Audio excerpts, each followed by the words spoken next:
Tirupati municipality deputy mayor పీఠం నీదా నాదా. ఇప్పుడు దీనిపైనే పొలిటికల్ హీట్ అంతకంతకు పెరిగిపోతోంది. డిప్యూటీ మేయర్ స్థానాన్ని దక్కించుకోవడానికి ఎవరికి వారే తీవ్రంగా ప్రయత్నాలు చేస్తూ ఉన్నారు. దానికి సంబంధించిన బ్రేకింగ్ మనం చూస్తున్నాం. తిరుపతి మున్సిపాలిటీ డిప్యూటీ మేయర్ ఎన్నికపై ఉత్కంఠ నెలకొంది. పట్టు నిలుపుకునే ప్రయత్నంలో ఉంది వైసీపీ. డిప్యూటీ మేయర్ స్థానంపై కూటమి కన్నేసింది. 3 రోజులుగా క్యాంప్ రాజకీయాలకు తెరతీశాయి రాజకీయ పార్టీలు. పాండిచ్చేరి క్యాంపు నుంచి కాసేపటి క్రితమే తిరుపతికి చేరుకున్నారు వైసీపీ కార్పొరేటర్లు. ప్రస్తుతం వారంతా భూమన కరుణాకర్ రెడ్డి నివాసంలో ఉన్నారు. భూమన ఇంటి నుంచి నేరుగా ఎస్వి యూనివర్సిటీలో జరిగే కౌన్సిల్ ప్రత్యేక సమావేశానికి హాజరు కాబోతున్నారు.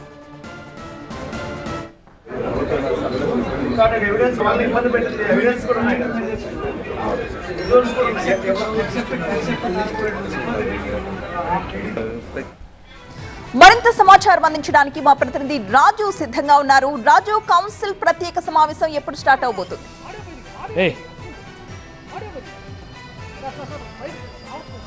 మరి కాసేపట్లోనే కౌన్సిల్ సమావేశం జరగబోతుంది. ఇందుకు సంబంధించి ఎవరైతే కార్పొరేటర్లు ఓటింగ్లో పాల్గొన్నారో వాళ్ళంతా కూడా వచ్చే అవకాశం ఉంది. అయితే క్యాంపుల్లో ఉన్నటువంటి వైసీపీ కార్పొరేటర్లు, అంటే ఒకవైపు కూటమికి మద్దతుగా ఇస్తున్నటువంటి కార్పొరేటర్లు తమిళనాడు పల్లిపట్టు వద్ద ఒక రిసార్ట్లో ఉన్నారు. అక్కడి నుంచి కూడా బయలుదేరారు. మరి కాసేపట్లో ఎస్వి యూనివర్సిటీ సెనెట్ హాల్లో జరిగే ప్రత్యేక సమావేశంలో హాజరయ్యే అవకాశం ఉంది. అయితే వైసీపీకి సంబంధించినటువంటి కార్పొరేటర్లు భూమన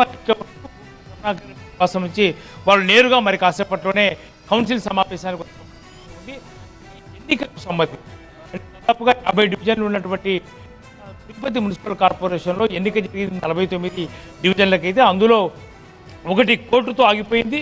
మరోవైపు ఒకరు చనిపోయారు.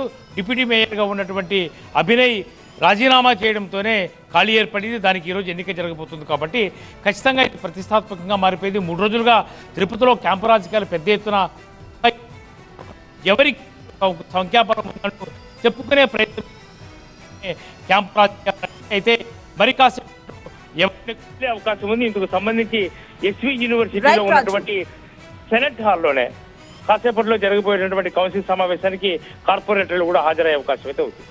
Right, thank you Raju.